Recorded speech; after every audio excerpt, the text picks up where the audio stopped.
Magandang gabi po sa inyong lahat. Narito na po ang ikalawang yugto na pinamagatang ang pakikipagsapalaran sa mundo ng kadiliman.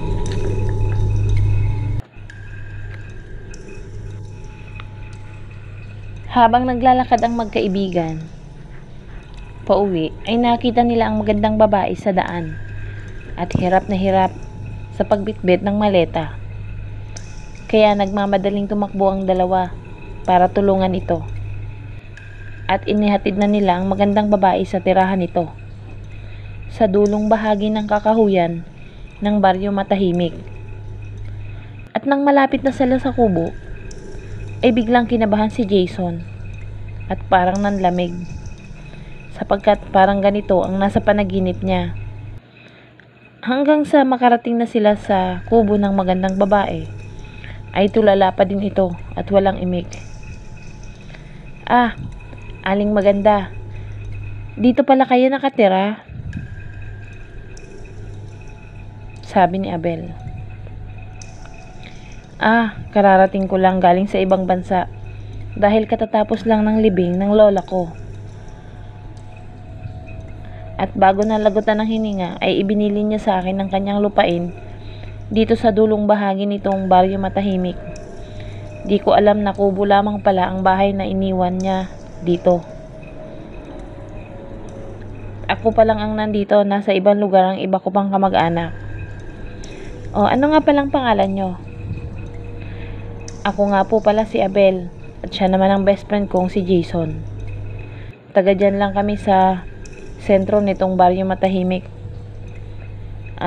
Okay. Ako naman si Milagros, na apo ng napayapa kong lola na si Lola Karina. Pinagmerienda muna niya ang dalawa bago ito pinauwi. Pero habang naglalakad pa uwi, ay parang natakot si Jason kasi parang totoo yung panaginip niya. Kasi si Milagros ang babae sa panaginip niya. Makalipas ang isang linggo,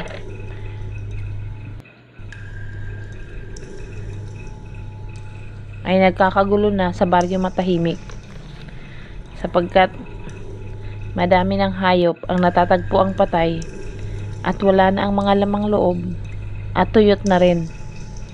Pati ang dugo sa katawan, sinaid na. At makalipas nga ang isang buwan, ay halos maubos na ang hayop sa baryo Matahimik.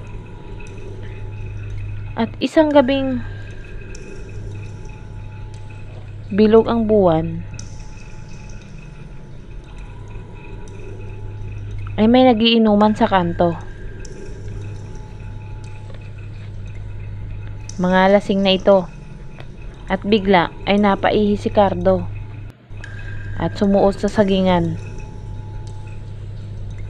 Nang bigla ang pagkagulat niya, nang hablingin siya ng halimaw na parang malaking oso.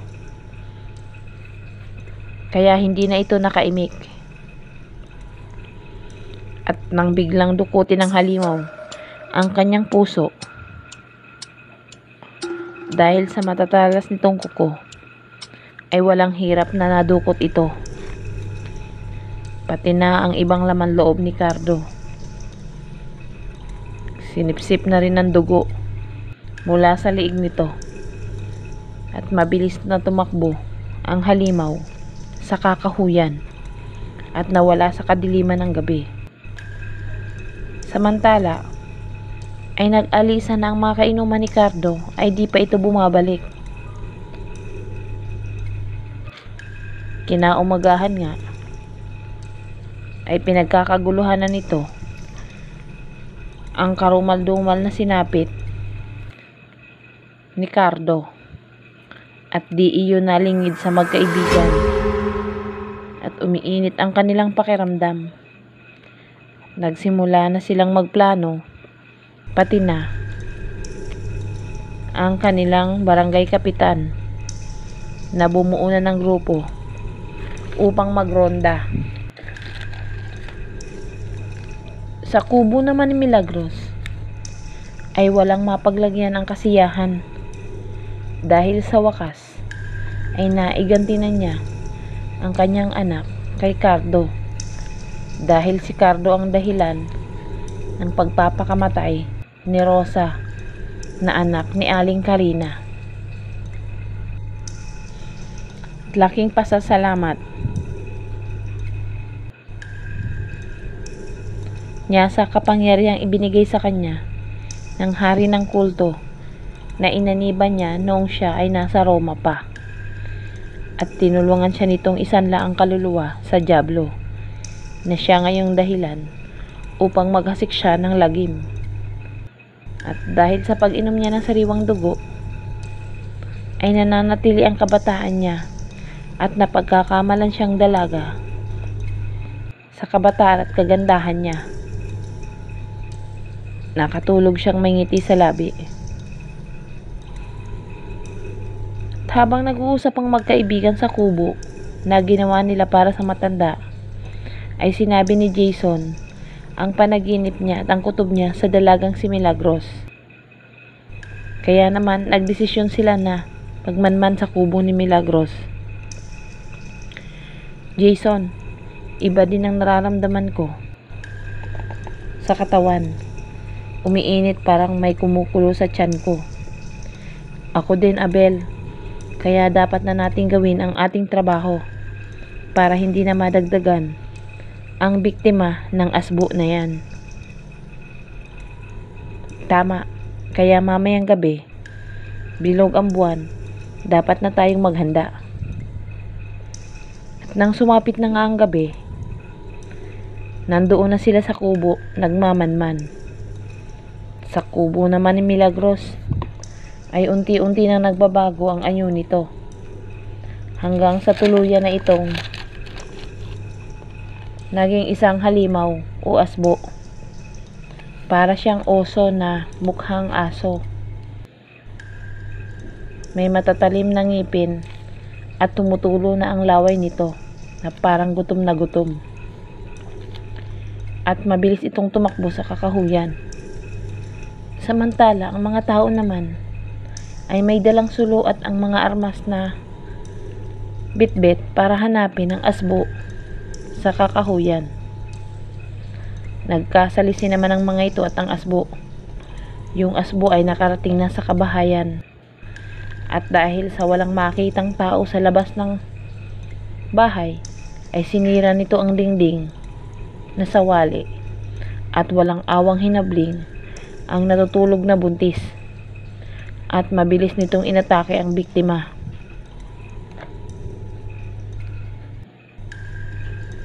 At pagbalik nito sa kagubatan ay lala itong umangil ng umangil sapagkat ang bahay niya ay nilalamon na ng apoy at kailangan niyang makapasok sa bahay upang mainom ang langis para maging tao siya ulit. Pero sunog na ang bahay niya. Paano na? At bigla ay lumabas sa malaking halaman ang dalawa at inatake ang asbo. Pero mabilis ang asbo. Pagdating nila sa kabahayan ay nagkakagulo na ang mga tao dahil sa sinapit ng isang buntis.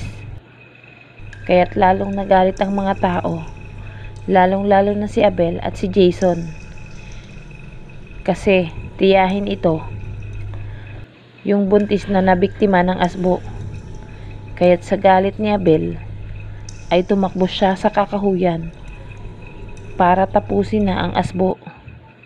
Sinundan nito si Jason at tulad ni Abel ay halos nag-aapoy na ang kamay nito dahil sa yun ang nararamdaman nila.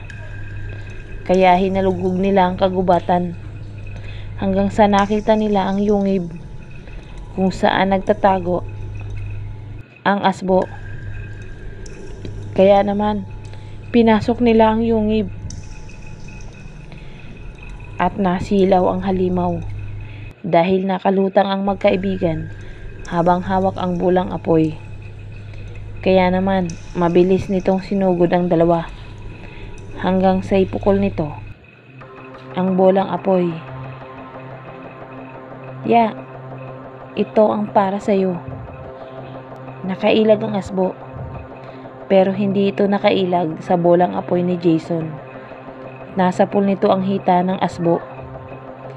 Ya, ito naman ang para sa'yo, galit na sabi ni Abel at sapol sa dibdib.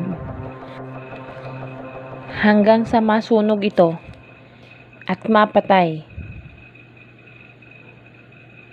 ay unti-unti nang bumabalik ang anyo sa pagiging tao, at hindi si Milagros kundi si Aling Karina ang kanilang napatay. Mula noon ay bumalik na ang katahimikan sa Baryo Matahimik.